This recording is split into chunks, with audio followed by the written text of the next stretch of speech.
इनके जाने के बाद मैं फर्नीचर और दूसरा उल्टा हुआ सामान दुरुस्त करने लगा। बाहर दिन की रोशनी फैल गई थी और गली में लोगों की आमदरफ शुरू हो चुकी थी। मैंने किचन में जाकर चाय बनाई और लाउंज में बैठा चाय की चुस्कियाँ ले रहा था कि कॉल बेल की आवाज़ सुनाई दी। मेरी नज़रें बेख्तियार लाउंज की तरफ उठ गईं। 7:30 बज रहे थे। वो सामने का पड़ोसी रेहान था जो मेरे लिए नाश्ता लेकर आया था। मैंने इसके हाथ से ट्रे लाना चाही मगर वो अंदर ही आ गया और लाउंज में आकर इसने ट्रे कॉफ़ी टेबल पर रख दी और मेरी तरफ देखते हुए बोला, पुलिस से कोई इत्तला मिली? मैंने फ़ोन पर पुलिस से रब्ता किया था। मैंने झूठ बोला। पुलिस वाले यहाँ आने वाले हैं। वो आपको खुद पुलिस स्टेशन जाना चाहिए, इसने मेरी बात काटते हुए कहा। जब तक आप पीछे नहीं पड़ेंगे पुलिस कोई कार्रवाई नहीं करेगी। देखता हूँ, मैंने जवाब दिया। अगर पुलिस यहाँ ना आई तो मुझे खुद ही जाना पड़ेगा। मैं 8 बजे दफ्तर चला जाऊँगा। पड़ोस वाले बंगले में हफीज़ साहब मौजूद हैं। मैं इनसे बात कर ली है। अगर आप ज़रूरी समझे तो इन्हें साथ ले जाइए या पुलिस यहाँ आए तो इन्हें बुला लीजिए, रेहान ने कहा। बेहतर है, मैंने सर हिला दिया। रेहान के जाने के बाद मैं नाश्ता करने लगा। नाश्ता स्लाइस, मक्खन, अंडे का आमलेट और जैम पर मुश्तमिल था।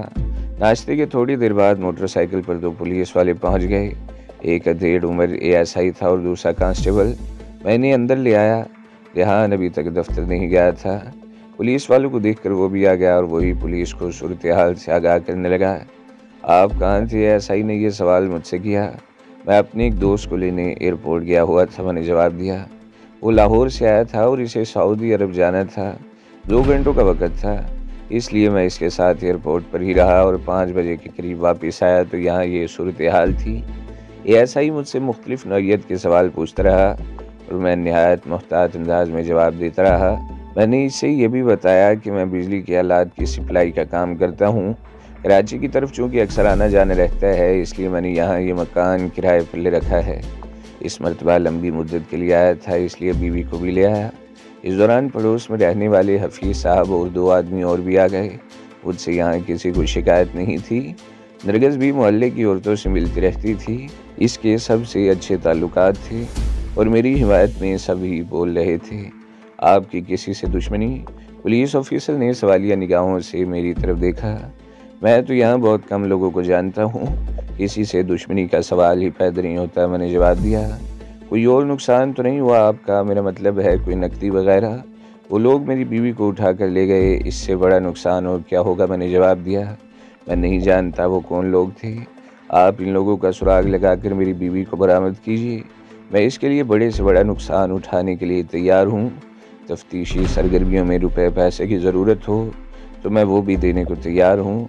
आप खर्च की फ़िक्र मत कीजिए ऑफिसर, अपनी बीवी के लिए मैं सब कुछ करने को तैयार हूँ। मैं जज्बाती हो गया और वो सब कुछ कह गया जो एक गमज़दा शोहर को कहना चाहिए था। ठीक है मुनीर अहमद साहब, एएसआई उठकर खड़ा हो गया।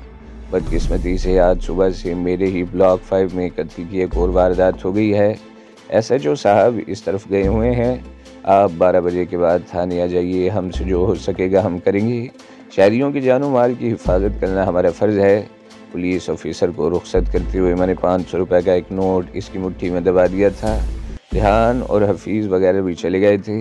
इनके जाने के बाद मैं गेट बंद करके अंदर आ गया और सोफे पर ढेर हो गया। मैं रात भर का जागा हुआ था और इस सूरत हाल से भी मेरे दिमाग में सनसनाहट हो रही थी। अब ये बात भी मेरी समझ में आ गई थी कि वो लोग हीरोइन तलाश क्यों नहीं कर सके थे। मेरे घर से चीखने और फायर की आवाज़ सुनते ही रेहान और मोहल्ले के दूसरे लोगों ने हवाई फायरिंग शुरू कर दी थी और वो लोग बदहवास होकर भाग खड़े हुए थे। रेहान ने बताया कि इनके साथ एक औरत भी थी, वो यकीनन रज़िया थी। मोहल्ले वालों की फायरिंग की वजह से इन्हें पूरी तरह से तलाशी लेने का मौका नहीं मिल सका था। मुझे नरगिस की परेशानी थी, मेरी वजह से इसने बड़ी तकलीफ़ें उठाई थी और अब वो बदतरीन दुश्मनों की कैद में थी। तहरीमी ने मुझे 3 दिन की मोहलत दी थी और मैं जानता था कि वो 3 दिन तक नरगिस को कोई नुकसान नहीं पहुंचाएंगे और इसके बाद नरगिस की ज़िंदगी की ज़मानत नहीं दी जा सकती थी। 10 किलो हीरोइन का थैला नरगिस की ज़िंदगी की ज़मानत बन सकता था, लेकिन मैं वो हीरोइन तहरीमी को वापस नहीं करना चाहता था। वो हीरोइन वापस कर देने से मेरी और इनकी दुश्मनी ख़त्म नहीं हो सकती थी। मैंने इन्हें पहले भी करोड़ों का नुकसान पहुँचाया था, वो अपने इस नुकसान को फरामोश नहीं कर सकते थे। वैसे भी मैं वो हीरोइन दंगा के हवाले कर चुका था और हो सकता है वो अब तक ज़ाया की जा चुकी हो। यही सब कुछ सोचते हुए मेरी आंख लग गई और मैं सोफे पर पड़े पड़े सो गया।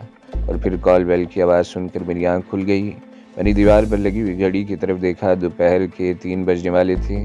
कॉल बेल मुसलसल बज रही थी। लगता था जैसे कोई बटन पर उंगली रखकर उठाना भूल गया हो। मैं हड़बड़ा कर उठ गया और तेज़ तेज़ कदम उठाता हुआ बाहर निकल गया। इस तरह नींद से बेदार होने पर दिमाग में सनसनाहट सी हो रही थी। और जब मैंने गेट खोला तो मेरा दिमाग भग से उड़ गया। रज़िया मेरे सामने खड़ी थी। इसकी आंखों में अगरचे नफरत की चिंगारियां भड़क रही थीं, लेकिन होंठों पर मुस्कुराहट थी। इससे 2 कदम पीछे सालार भी खड़ा था। मैंने इधर उधर देखा। सामने वाले मकान में जुबैदा दरवाजे की आड़ में खड़ी हमारी तरफ ही देख रही थी। दूसरे मकान से भी एक चेहरा झांकता हुआ नजर आया। रज़िया ने जिस तरह घंटी बजाई थी, इससे पड़ोसी भी शायद परेशान हो गए थे। ऐसी भी क्या बेमुरवती मुझे अंदर आने के लिए नहीं कहोगे? रज़िया ने मेरे चेहरे पर नज़र जमाते हुए कहा। मेरे दिमाग में अभी तक धमाके हो रहे थे। इन दोनों को देखकर मेरे दिल में हल्का सा खौफ उभरा था, लेकिन ऐसा बुज़दिल भी नहीं था कि डर कर दरवाज़ा बंद कर लेता। मैं रास्ते से एक तरफ हट गया। रज़िया और सालार अंदर आ गए तो मैंने दरवाज़ा भीड़ दिया। हम लाउंज में आ गए। रज़िया मुतजस्सिस नज़रों से इधर उधर देख रही थी। सालार भी खासा महतात नज़र आ रहा था। इसका एक हाथ पतलून की जेब में था और मुझे यकीन था कि इसने जेब में रखे हुए पिस्तौल के दस्ते पर गिरफ्त जमा रखी होगी। अब ये बात तुम्हारी समझ में आ गई होगी कि हम से बचकर कहीं नहीं जा सकते। रज़िया ने एक बार फिर इधर उधर देखते हुए कहा। इसने ग्रे कलर की सिल्वर बॉर्डर वाली साड़ी पहन रखी थी। मेकअप भी इस सलीके का था, गोया वो खूब तैयारी करके आई थी। तुम अब तक हमें अच्छा खासा नुकसान पहुंचा चुके हो, वो बात जारी रखते हुए कह रही थी। बंदरगाह पर जो माल पकड़वाया था इसने अगरचे तहरीमी की कमर दोहरी कर दी थी, मगर वो बड़ा मजबूत आदमी है। इसकी पुश्त पर बैनुल अक़वामी ड्रग माफिया है। दुनिया की बड़ी बड़ी हुकूमतें दिवालियाँ हो सकती हैं, लेकिन ड्रग माफिया की तंजीमें कभी माली बहरान में मुब्तला नहीं हो सकती। कराची की बंदरगाह पर 25 किलो हीरोइन पकड़े जाने से तहरीमी दिवालिया नहीं हो सकता, क्योंकि तहरीमी एक आदमी का नाम नहीं, वो एक बहुत ताकतवर तंजीम का नुमाइंदा है। तुम तो क्या, यहाँ की हुकूमत भी इसका कुछ नहीं बिगाड़ सकती। इसका तुमने भी अंदाज़ा लगा लिया होगा। और फिर तुमसे एक बड़ी हमाकत ये हुई कि रंगा जैसे सौदे से मिल गए। रंगा एक मामूली सा गुंडा है, ठेलों वालों से हफ्ता वसूल करने वाला।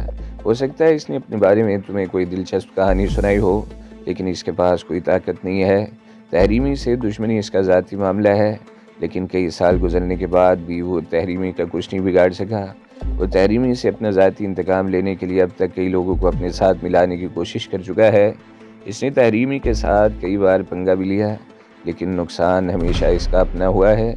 और अब तुम इसके हत्थे चढ़ गए हो। मेरा ख्याल है कि तुमसे बड़ा बेवकूफ़ कोई नहीं होगा जो रंगा जैसे मामूली गुंडे के सहारे तहरीमी से टक्कर लेने की कोशिश कर रहे हो।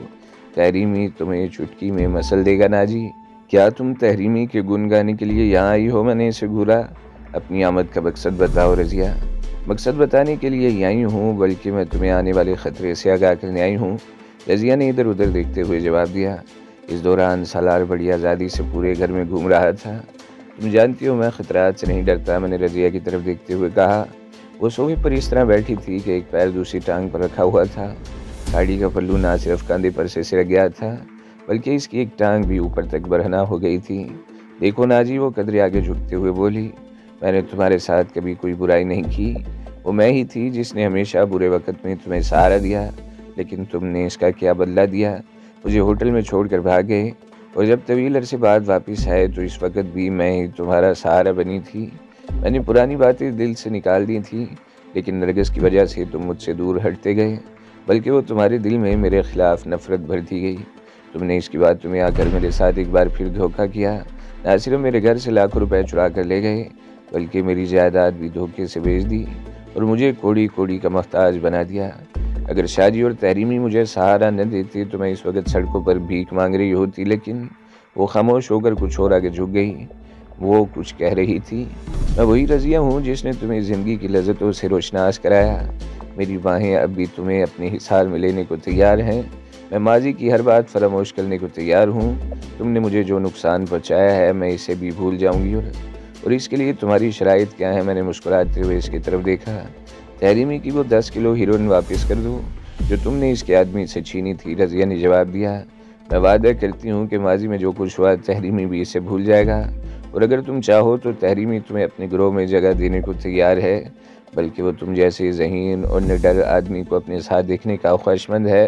वो तुम्हें कोई अच्छी पेशकश भी कर सकता है, तुम ज़िंदगी भर ऐश करोगे और तुम्हें नरगिस से दस्तबरदार होना पड़ेगा। रज़िया ने गहरा सांस लेते हुए जवाब दिया, ये नरगिस ही दरअसल तुम्हारी तबाही और बर्बादी की ज़िम्मेदार है। अगर तुमने इसकी अलहदगी इख्तियार न की तो वह तुम्हें बिल्कुल बर्बाद कर देगी, और मैं वादा करती हूँ कि नरगिस को कोई नुकसान नहीं पहुँचेगा। वो जहाँ चाहेगी इसे सेटल कर दिया जाएगा और इसे इतनी रकम भी दे दी जाएगी कि 10-12 साल तक इसे कोई परेशानी नहीं होगी। और मैंने रज़िया से नज़र जमाते हुए कहा, और रज़िया ने एक बार फिर पहलू बदला। इस मरतबा टांग पर से साड़ी कुछ और सिमट गई थी, और तुम्हें रंगा से भी अलहदगी इख्तियार करनी पड़ेगी, वो कह रही थी। रंगा एक मामूली सा गुंडा और कुएं का मेंढक है। वो सिर्फ अपने इलाके तक महदूद है, जहाँ इसकी कौम के लोगों की अक्सरियत आबाद है। लियारी और बगदादी से बाहर वो कुछ भी नहीं। इससे तुम कोई भी फ़ायदा नहीं उठा सकोगे। अगर मैं तुम्हें ये बातें मानने से इनकार कर दूँ तो, मैंने इसके चेहरे पर नज़र जमाते हुए कहा। सरासर घाटे में रहोगे, रज़िया बोली। तहरीमी तुम्हें 3 दिन की मोहलत दे चुका है। इस वक्त तक नरगिस भी महफूज रहेगी और तुम्हारे खिलाफ भी कोई कार्रवाई नहीं की जाएगी, और इनकार की सूरत में नरगिस की मौत और अपने नुकसान के ज़िम्मेदार तुम खुद होगे। एक बात मैं तुम्हें बता देना ज़रूरी समझती हूँ कि तहरीमी एक ऐसा अफरेब है जिससे तुम्हें दुनिया के किसी कोने में पनाह नहीं मिल सकती। अच्छी तरह सोच लो, तुम्हारे पास 3 दिन है। मुझे उम्मीद है कि तुम इस मोहलत से फ़ायदा उठाने की कोशिश करोगे। एक बात मैंने तुमसे अब तक नहीं कही, मैंने कहा सुबह 4 बजे तहरीमी ने मुझे फ़ोन पर बता दिया था कि नरगिस इसके कब्ज़े में है। यहाँ पुलिस भी मुझसे पूछने के लिए आई थी, और मैंने पुलिस को तुम लोगों के बारे में नहीं बताया। और अगर तुमने पुलिस को हमारे बारे में कुछ ना बताकर अक्लमंदी की है, रज़िया ने मेरी बात काटते हुए कहा। तहरीमी बेवकूफ़ नहीं है, वो जानता है ऐसी कार्रवाइयाँ किसी के ताउन के बगैर नहीं की जा सकती। इसे भी ताउन हासिल था। आज सुबह पुलिस का एक अदना तरीन ऑफिसर तुम्हारे पास आया था, सिर्फ तुम्हारी अश्कशोई के लिए। तुम्हारी खामोशी की वजह से अगर इससे पहले तुम खुद पुलिस के पास जाते तो शायद तुम्ही को नरगिस के अगवा के इल्ज़ाम में सलाखों के पीछे बंद कर दिया जाता। इसके अलावा वो चंद लम्हों को खामोश हुई, फिर बात जारी रखते हुए कहने लगी, इसके अलावा तहरीमी पुलिस को इस मामले में मुलव्वस नहीं करना चाहता। वो चाहता है कि ये मामला आपस में तय हो जाए, इसलिए मैं तुम्हारे पास आई हूँ। मैंने खुले दिल से सारी बातें तुम्हारे सामने रख दी हैं। अब ये फैसला तुम्हारे हाथ में है कि तुम क्या चाहते हो। तुम्हारे पास 3 दिन है, और अगर तुम चाहो तो मैं ये 3 दिन तुम्हारे पास रह सकती हूँ, ताकि तुम्हें तन्हाई का एहसास न हो। आखिरी जुमला कहते हुए इसके होंठों पर मायने खेज मुस्कुराहट आ गई। मैं खामोशी से इसकी तरफ देखता रहा। रज़िया कुछ और फैल कर बैठ गई। मेरी नज़रें बार बार इस पर पड़ रही थीं। तुम चाहो तो मैं अभी यहाँ रह सकती हूँ, सालार वापस चला जाएगा। रज़िया ने एक बार फिर मेरी तरफ देखते हुए मायने खेज लहजे में कहा, तुम जा सकती हो। मैं एक झटके से उठकर खड़ा हो गया। सालार भी इस वक्त एक कमरे से निकल रहा था। मेरा ख्याल था कि इस दौरान वो तलाशी लेकर अपना इत्मीनान कर चुका था। रज़िया की आंखों में उलझन सी तैर गई। वो भी उठकर खड़ी हो गई और साड़ी का पल्लू संभालने लगी। ठीक है ना जी, वो गहरा सांस लेते हुए बोली, अब 3 दिन बाद ही तुमसे मुलाकात होगी। कोई फैसला करने से पहले नरगिस के अलावा अपने बारे में भी सोच लेना। वो दोनों बाहर चले गए। मैं दोबारा सोफे पर बैठ गया। मैंने इनके साथ गेट तक जाने की ज़रूरत भी नहीं समझी थी। रज़िया या सलाल ने बाहर निकलने के बाद गेट का ज़ैली दरवाज़ा बंद कर दिया था। मेरे दिमाग में धमाके हो रहे थे, सर बुरी तरह दुख रहा था। रज़िया ने आकर जिस दीदा दिलेरी का मुजाहरा किया था, इस पर मुझे ज़्यादा हैरत नहीं हुई थी। तहरीमी के बारे में मेरे अंदाज़े दुरुस्त निकले थे। रंगा ने इसके बारे में जो कुछ बताया था, इससे मैंने एक अंदाज़ा कायम कर लिया था कि तहरीमी यहाँ अपने कदम खूब मजबूती से जमा चुका है। पुलिस का इसे कोई खौफ नहीं रहा था, बल्कि वो पुलिस से अपनी मर्ज़ी के मुताबिक काम ले रहा था। एक तरफ इसने रंगा को पुलिस के ज़रिए परेशान करना शुरू कर दिया था, और दूसरी तरफ मुझे भी रज़िया के ज़रिए वार्निंग दी गई थी कि मैं इसके ख़िलाफ़ पुलिस के पास जाने की हमाकत न करूं। रज़िया ने ठीक ही कहा था, ये कार्रवाई पुलिस के तामन के बगैर मुमकिन नहीं थी। वो लोग कई रोज़ पहले मेरी मौजूदगी से वाकिफ़ हो चुके थे। वो अगर चाहते तो पुलिस को मेरे बारे में आगाह कर सकते थे। मैं बहुत से संगीन केसेस में मुल्क भर की पुलिस को मतलूब था, लेकिन उन्होंने ऐसा नहीं किया, क्योंकि इनकी 10 किलो हीरोइन मेरे कब्ज़े में थी। उन्होंने नरगिस को अगवा कर लिया था, और वो लोग पुलिस को मुलव्वस किए बगैर मेरे साथ ये मामला सेटल करना चाहते थे। मुझे रज़िया के ज़रिए तहरीमी का पैगाम मिल गया था, और मैंने इस पैगाम को पूरी तरह समझ भी लिया था। रज़िया इस मामले को तय करने के लिए पिछली सारी बातें भूल जाने को तैयार थी। मैंने इसके घर से लाख रुपए की नकदी उठाई थी। इसकी जायदाद भी जालसाजी के ज़रिए लाखों रुपए में बेच दी थी, लेकिन वो सब कुछ फरामोश कर देने को तैयार थी। इसकी वजह यकीनन ये थी कि तहरीमी की 10 किलो हीरोइन मेरे कब्ज़े में थी। बैनुल-अक़वामी मंडी में ये करोड़ों डॉलर का माल था और पाकिस्तानी करेंसी में तो इसकी कीमत कई गुना ज़्यादा बनती थी। और इस हीरोइन की वापसी पर रज़िया को शायद बहुत बड़ा कमीशन मिलने की तवक्का थी, इसलिए इसने मुझे ये पेशकश की थी। और अगर मैं हीरोइन का वो बंडल वापस कर दूँ तो पिछली सारी बातें भूल जाएगी। ये सब कुछ सोचते ही मेरे दिमाग की नसें फटने लगीं, सर बुरी तरह दुख रहा था। मैं उठकर किचन में आ गया और चाय बनाने लगा। कुछ देर चाय पीते हुए मैंने फ़ोन का रिसीवर उठाकर रंगा का नंबर मिलाया। ये कॉल तीसरी घंटी पर रिसीव कर ली गई, लेकिन वो आवाज़ न रंगा की थी और न हरीरी की। हालांकि पहले मैंने जब भी इस नंबर पर फ़ोन किया था, कॉल हमेशा हरीरी ने ही रिसीव की थी, लेकिन इस वक्त एक भारी मर्दाना आवाज़ मेरी समाज से टकराई। रंगा से बात कराओ, मैं नाजी बोल रहा हूँ, मैंने हेलो के जवाब में कहा। वाजा, रंगा तो इस वक्त मौजूद नहीं, वो बाहर गया हुआ है, आप पैगाम दे दो वाजा, दूसरी तरफ से कहा गया। वो जब भी वापस आए कहना मुझे फ़ोन कर ले, बहुत ज़रूरी काम है, मैंने कहा। रिसीवर रखकर मैं चाय की चुस्कियाँ लेता रहा और फिर उठकर अपने कमरे में आ गया।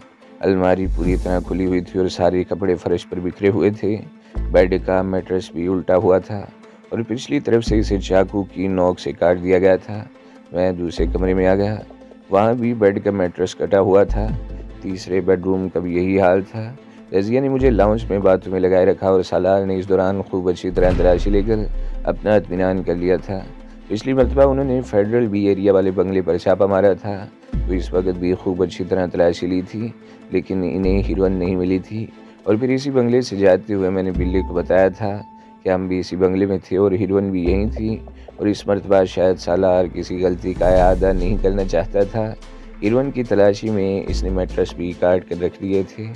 अपने कमरे में आकर मैं बाथरूम में घुस गया, नहाकर कपड़े बदले और बाहर जाने के लिए तैयार हो गया। मैंने बाहर जाने के लिए अपनी गाड़ी इस्तेमाल करने का फ़ैसला किया था, क्योंकि अब छुपे रहने का कोई फ़ायदा नहीं था। मैं मुकम्मल तौर पर इनकी नज़रों में आ चुका था। सबसे पहले मैंने एक रेस्टोरेंट में खाना खाया और फिर गाड़ी को बिला मकसद मुख्तलिफ सड़कों पर दौड़ाता रहा। मेरा जहन इस वक्त बुरी तरह उलझा हुआ था। मुझे कुछ अंदाज़ा नहीं था कि मैं किस तरफ जा रहा हूँ और आखिरकार शहीद मिल्लत रोड के एक चौराहे पर मैंने कार एक पहाड़ी के साथ सर्विस रोड पर और इसके फ़ौरन ही बाद एक तंग सी सड़क पर मोड़ दी। इस पहाड़ी के एक तरफ बंगले थे और दूसरी तरफ वो पहाड़ी थी जिसके ऊपर पार्क बना हुआ था। मैंने गाड़ी पहाड़ी पर जाने वाली तंग सी सड़क पर मोड़ दी। वसी और इस पहाड़ी पर बड़ा खूबसूरत पार्क बनाया गया था, लेकिन पानी की किल्लत ने इसका हुस्न बिगाड़ कर रख दिया था। इस पहाड़ी का एक हिस्सा बाहरी की तरफ निकला हुआ था, जिसके किनारों पर रेलिंग लगाकर इसे महफूज कर दिया गया था। रेलिंग के साथ साथ कंक्रीट के बेंच बिछे हुए थे। इससे ज़रा फासले पर खाने पीने की चीज़ों के स्टॉल थे। इस तरफ खासी रौनक थी। यहाँ से शहर के इस तरफ के हिस्से का नज़ारा किया जा सकता था। मैं एक बेंच पर बैठ गया। कुछ ही देर बाद कोल्ड ड्रिंक्स के स्टॉल का नौउम्र मुलाजिम लड़का आवाज़ लगाता हुआ इस तरफ आया, तो मैंने इससे एक बोतल ले ली और चुस्कियाँ लेते हुए कभी कभी नशीब में दूर तक फैले हुए बंगलों को देखने लगा और कभी चबूतरे पर खेलते हुए बच्चों को। शाम का अंधेरा फैलते ही बरकी खुमखुमे जगमगा उठे थे। मैं इसके बाद काफ़ी देर वहाँ बैठा रहा और फिर उठकर गाड़ी में आ गया। शहर की मुख्तलिफ सड़कों पर घूमते हुए मैंने कार को रुख लियारी की तरफ मोड़ दिया। लियारी में मुझे रंगा के अड्डे तक जाने की ज़रूरत पेश नहीं आई। एक जगह पर हुजूरी को देखकर मैंने कार रोक दी और इससे पता चला कि रंगा इलाके में नहीं आए। इसके बारे में किसी को मालूम नहीं था कि वो कहाँ गया है। मैं शहर की आवारागर्दी करता हुआ रात 12 बजे के करीब अपने ठिकाने पर वापस आ गया और सबसे पहले मैंने रंगा को फ़ोन किया। इस मरतबा कॉल किसी और ने रिसीव की थी, लेकिन रंगा से बात होगी। सॉरी बाजा, इसने कहा, मैं सुबह से बहुत मसरूफ़ था। मुझे पता चल गया था कि तुमने सुबह मुझे फ़ोन भी किया था और शाम को खुद भी आए थे। बोलो क्या मामला है? इसका लहजा महसूस करके मैं चौंके बगैर नहीं रह सका। मुझे ओपरेपन का एहसास हुआ था। तहरीमी का एक आदमी मेरे पास आया था। मैंने रज़िया का नाम लिए बगैर कहा। तहरीमी ने पेशकश की कि अगर हीरोइन वापस कर दी जाए तो वो नरगिस को छोड़ देगा। मैंने इसे रज़िया से होने वाली दूसरी बातें बताने की ज़रूरत महसूस नहीं समझी थी। तहरीमी को बोलो इस हीरोइन को भूल जाए, रंगा ने जवाब दिया। वो जहर तो आज सुबह ही मैंने गटर में बहा दिया था और तुम्हारी दोस्त नरगिस को हम इसके कब्ज़े से ज़रूर छुड़ाएंगे। हमारे पास आज की रात और अगले 2 दिन बाकी हैं। इस दौरान हम बंदोबस्त कर लेंगे। मेरे आदमी जुटे हुए हैं। मैंने ये भी मालूम कर लिया है कि नरगिस तहरीमी के गुलशन वाले बंगले में नहीं है, इसे कहीं और पहुंचा दिया गया है। जैसे ही पता चलेगा हम रेड करके नरगिस को छुड़ा लेंगे। तुम फिक्र मत करो। हमें तकरीबन 15 मिनट की बात होती रही। इस दौरान मुझे बार बार यह एहसास होता रहा कि इसके लहजे में वो पहले जैसी बात नहीं थी, और यह एहसास मुझे रंगा के बारे में बहुत कुछ सोचने पर मजबूर कर रहा था। दूसरा दिन भी गुजर गया। मैंने 1-2 मरतबा रंगा से बात करने की कोशिश की, मगर राब्ता नहीं हो सका। शाम 7 बजे के करीब मैं बाहर से आया तो इसके थोड़ी देर बाद रेहान अपनी बीवी ज़ुबैदा के साथ आ गया। उन्होंने नरगिस के बारे में दरियाफ्त किया तो मैंने ये कहकर डाल दिया कि पुलिस इसका सुराग लगाने की कोशिश कर रही है। हालांकि मैं ना कल पुलिस के स्टेशन गया था और न ही आज। कल सुबह एक एएसआई यहाँ आया था। इसके बाद किसी पुलिस वाले ने भी यहाँ आकर झांका तक नहीं था। इन्हें ज़रूरत भी क्या थी? ये खेल तहरीमी ने शुरू किया था और पुलिस की हैसियत इस खेल में खामोश तमाशाई की थी। तो दोस्तों, अगली किस्त सुनने के लिए हमारे चैनल को ज़रूर सब्सक्राइब करें, वीडियो को लाइक करें और बेल के आइकन पर भी क्लिक कर दें, ताकि हर जो आने वाली वीडियोज़ हैं वो आपको सबसे पहले मिलती रहें।